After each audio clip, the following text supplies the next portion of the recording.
Look out your window right now. Almost everything you see, the roads, the buildings, even the food on your table, it was all put there by a massive rumbling machine burning fossil diesel. Yeah, we're really talking about the heavy hitters of human industry here. Right. Agricultural tractors, forestry forwarders deep in the woods, massive straddle carriers moving shipping containers at ports, and, waste shredders just brutalizing concrete. And the wild part is, this sector accounts for roughly 2% of the total greenhouse gas emissions in the entire European Union. 2%. And yet, when regulators draft their climate policies, they heavily regulate passenger cars, they mandate changes for commercial delivery trucks, but they leave this massive sector completely alone. Yep. Like exactly zero CO2 regulations right now. It's an incredible blind spot, honestly. And that invisibility is largely why the industry is currently in a state of, well, quiet panic. Because the free pass is ending, right? Yeah, exactly. It is essentially the last frontier of heavy decarbonization. But the free pass this sector has enjoyed is coming to an end. Regulators are finally circling. Which makes sense. Right. But the problem is, decarbonizing a machine that harvests timber on the side of a mountain is fundamentally different from, sticking a battery in a Honda Civic. Which brings us to the core of our deep dive today. If you want a shortcut to understanding the future of how our physical world gets built and maintained, we are pulling all our insights today from a highly detailed piece of research. It's a fascinating paper. It really is. The title is Evaluation of Low-Carbon Energy Carrier Options for Future Non-Road Mobile Machinery, a multi-sector case study.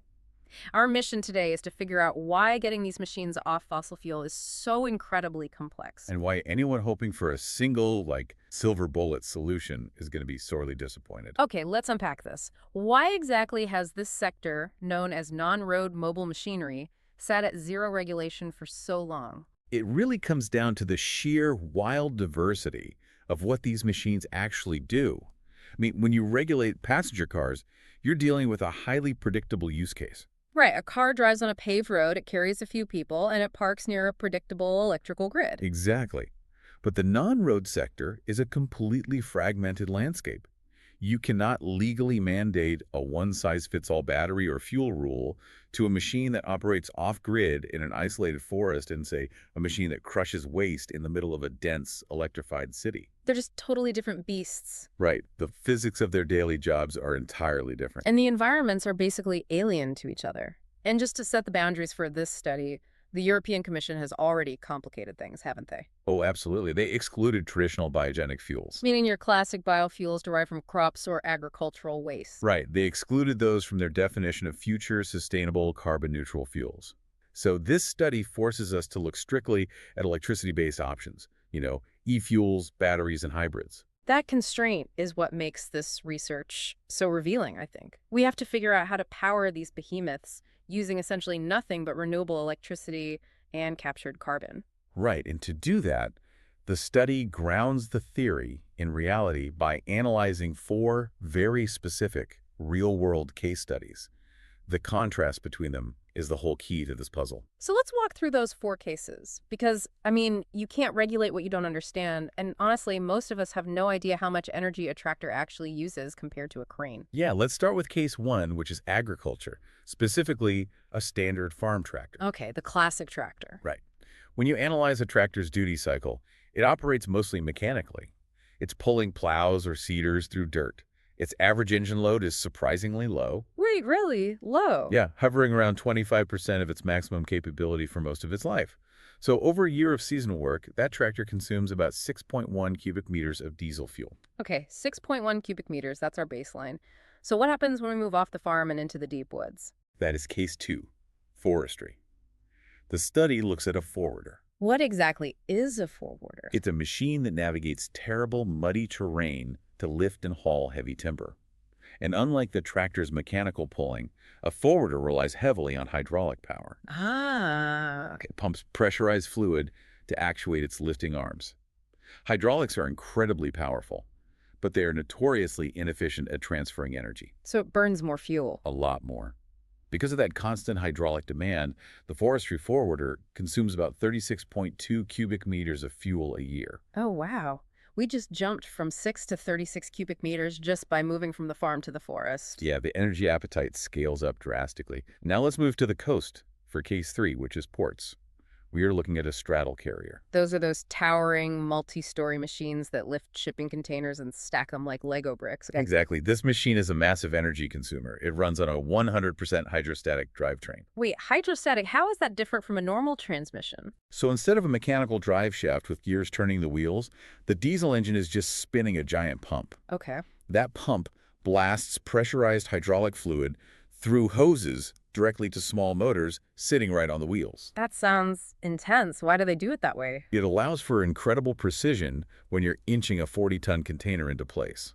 But it burns a staggering 80.3 cubic meters of fuel annually. Over 80 cubic meters. Yeah. However, there is a crucial upside here.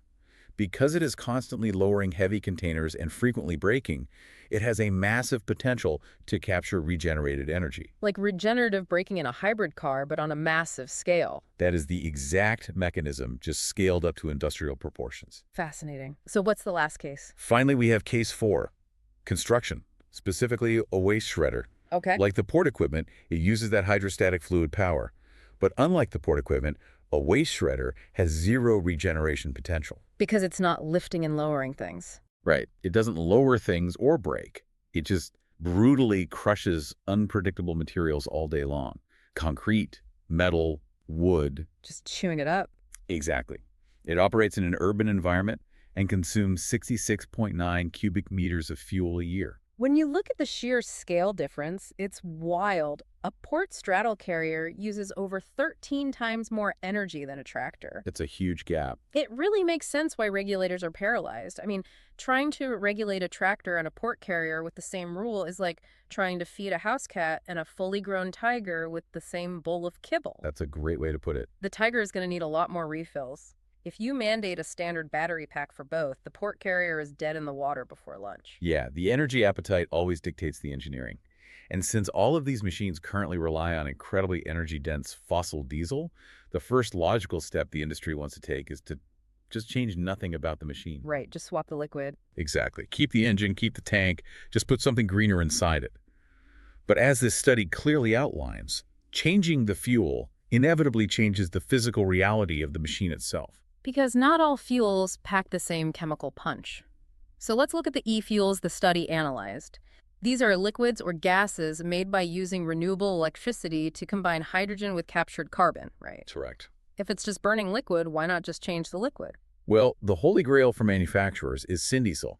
It is the perfect drop-in fuel. Drop-in meaning no changes needed. Right. The engine block doesn't know the difference. You just pump it into the existing tank. You don't have to redesign the tractor or the shredder at all. That sounds ideal. It does, but the mechanism to synthesize it requires a massive amount of renewable electricity. It's a complex, multi-stage chemical process, which means the production costs for syndiesel remain prohibitively high. Got it. So if syndiesel is a financial dead end for most operators, the industry must be looking for a cheaper shortcut. But I'm guessing a cheaper liquid comes with its own physics problems. Oh, big time. That brings us to e-methanol and e-methane.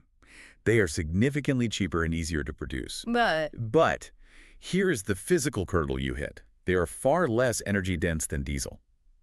If you want a construction machine to do the exact same amount of work on e-methane, you need 3 to 5 times more physical space on the vehicle just to hold the fuel tanks. 3 to 5 times the space. You'd have to basically bolt a second tractor onto your tractor just to carry the gas. Exactly. There just isn't room for that on a job site. So what about hydrogen? I mean, everyone in the energy sector loves talking about hydrogen because it produces zero tailpipe emissions, right? Yeah, it just emits water vapor. But the study reveals a major shocker regarding hydrogen for heavy machinery. What did they find? Because it's the lightest element on Earth, even when you highly compress it, hydrogen requires 450% to 834% more onboard space for storage tanks compared to a diesel tank. Over 800% more space. That's not a fuel tank anymore. That's a Zeppelin strapped to a backhoe. I know, it's absurd. What's fascinating here is how the physical volume of a fuel actively destroys a machine's workday. This study mapped this out. Give me an example. Take that forestry forwarder, the one working deep in the muddy woods. If you ran it on a hydrogen combustion engine, It wouldn't be able to finish a single shift. Because of the tank size. Yeah, because the high-pressure tanks take up so much space, you simply can't fit enough fuel on the machine.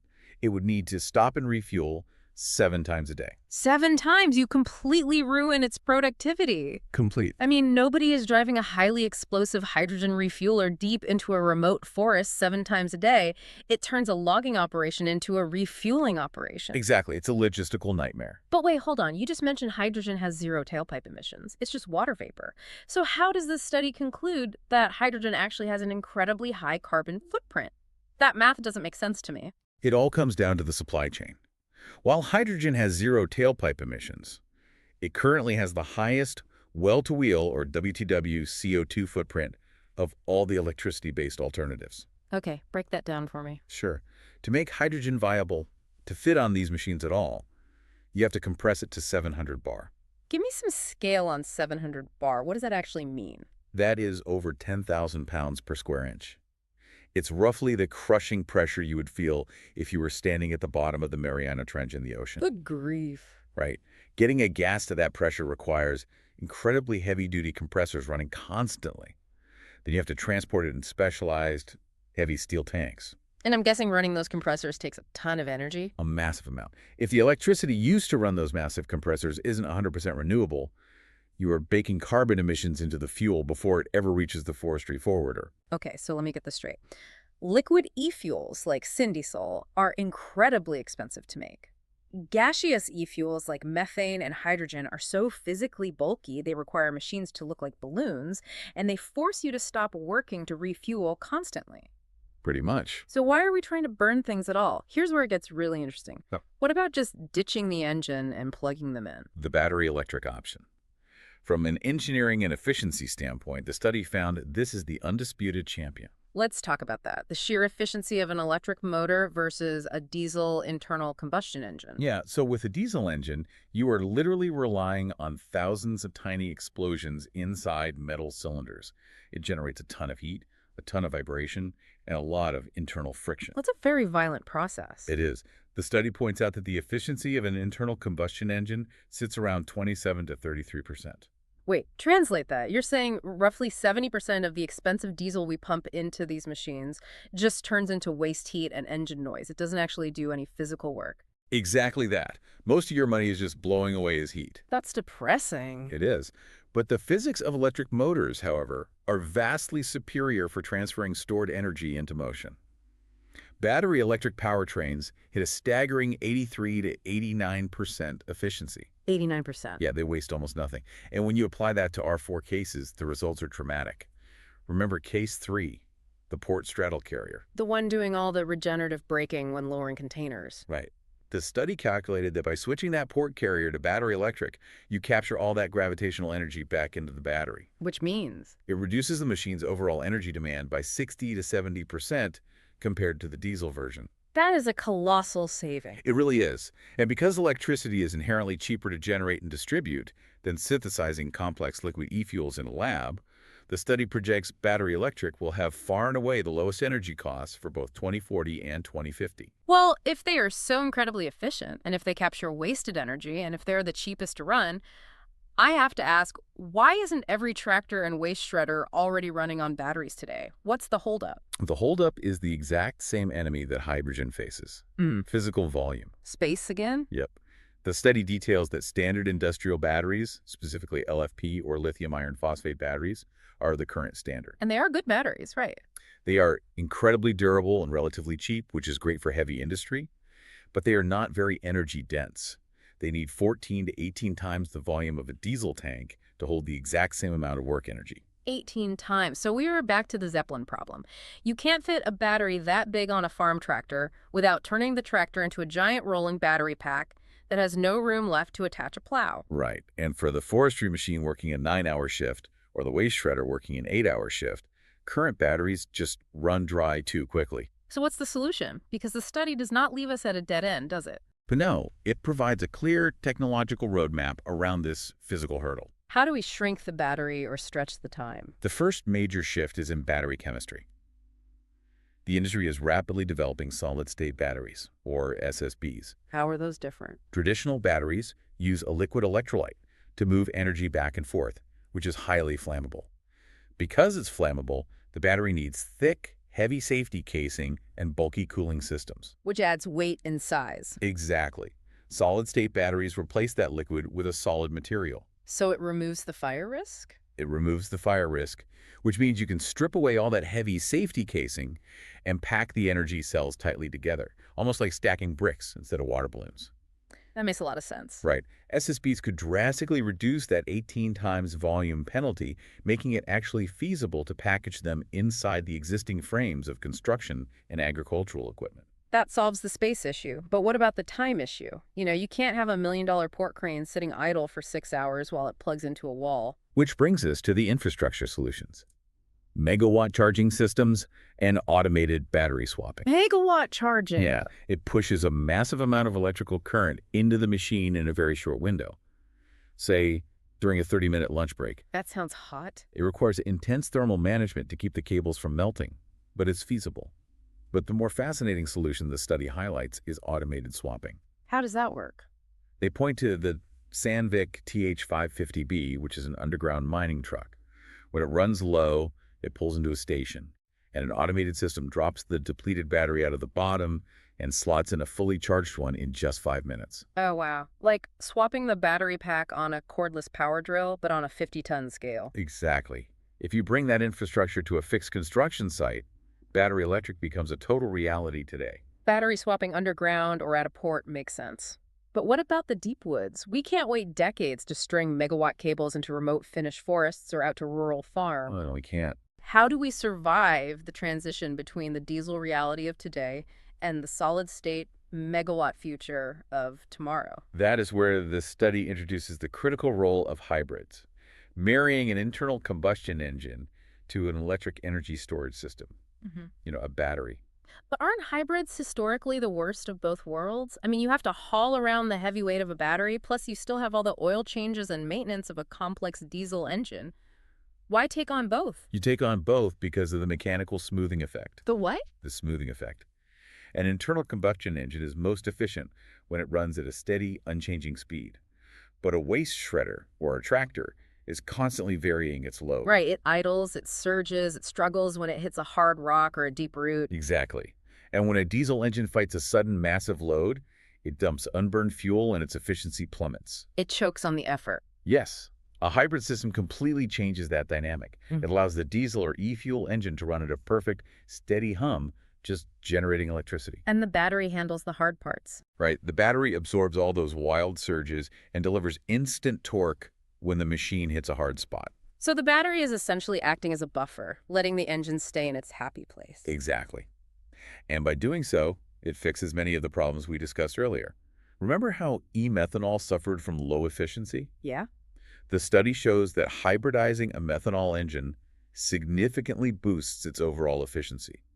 Practically speaking, a hybrid setup completely eliminates the need for mid-shift refueling in port and construction equipment. So you get the long range of a liquid fuel combined with the raw efficiency of an electric motor. It's the ultimate bridge technology. But here's the million-dollar question, and this is where the politics really clash with the engineering. Which of these technologies actually gets built? Exactly. If we connect this to the bigger picture, the fate of all these technologies, syndiesel, hydrogen, batteries, hybrids, it rests entirely on how regulators decide to measure CO2. This is the policy war currently raging in the background of this industry. Explain the two sides of this war, because this dictates what the future looks like for you and me as we watch this industry evolve over the next decade. The two warring concepts are tank-to-wheel, known as TTW, and well-to-wheel, known as WTW. Let's look at tank-to-wheel first. This is a very narrow view. Regulators only look at the physical tailpipe of the machine, what comes out while it is actively working. Okay. If the European Union mandates strict tank-to-wheel regulations, carbon-based e-fuels like syndiesel and e-methanol die overnight. Because even though they are made with renewable electricity and captured carbon, when you actually burn them in an engine, they still puff CO2 out of the tailpipe. Right. Under a tank-to-wheel regime, the only survivors are hydrogen and battery electrics, because neither has a carbon tailpipe. But what if they look at the broader perspective? If regulators adopt the broader perspective, well-to-wheel, the entire game changes. Well-to-wheel measures the entire life cycle of the fuel. It counts the carbon used to drill for it, refine it, compress it, and transport it, offset by any carbon captured to make it. So under well-to-wheel, how do the e-fuels perform? They suddenly look brilliant.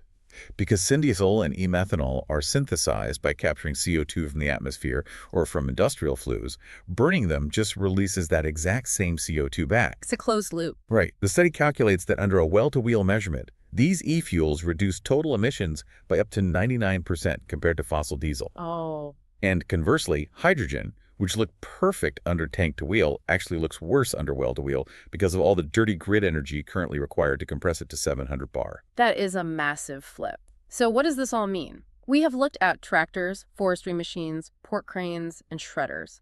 We've looked at exotic liquid fuels, high-pressure gases, and massive solid-state batteries. What is the ultimate takeaway for the listener? The ultimate takeaway from the study is that there is no magic wand for heavy machinery. The future isn't about finding one winner to replace diesel across the board. It's more complicated than that. The future is about precision matching. It's about matching the right energy carrier to the specific physical job. Battery electric is undeniably the future for ports and urban construction, where you have grid access and regeneration potential. But deep in the woods. For an isolated forestry forwarder, syndiesel, or a highly efficient e-methanol hybrid, might be the only practical way to get the job done without destroying the machine's utility. It's a fragmented future, but a drastically cleaner one. And it is entirely dependent on whether regulators look just at the tailpipe or at the whole global picture. I want to remind you that every insight, every data point, and every surprising conclusion we discussed today was pulled directly from the incredibly comprehensive research titled Evaluation of Low-Carbon Energy Carrier Options for Future Non-Road Mobile Machinery, a multi-sector case study. It really is the blueprint for how we finally fix the invisible giant building our world. Absolutely. And as we close, I want to leave you with a final thought to ponder, something that builds on everything we've just uncovered. Lay it on us. For a century, the incredible energy density of diesel fuel allowed engineers to design machines primarily around the task, the crane, the plow, the shredder, with just a small fuel tank tucked away somewhere convenient. Right, the fuel didn't dictate the shape of the machine. But as we transition to these new, incredibly bulky energy systems, massive solid-state battery packs, enormous pressurized hydrogen tanks, will the actual physical shapes of our heavy machines have to radically mutate just to wrap around their power sources? It is a wild thought.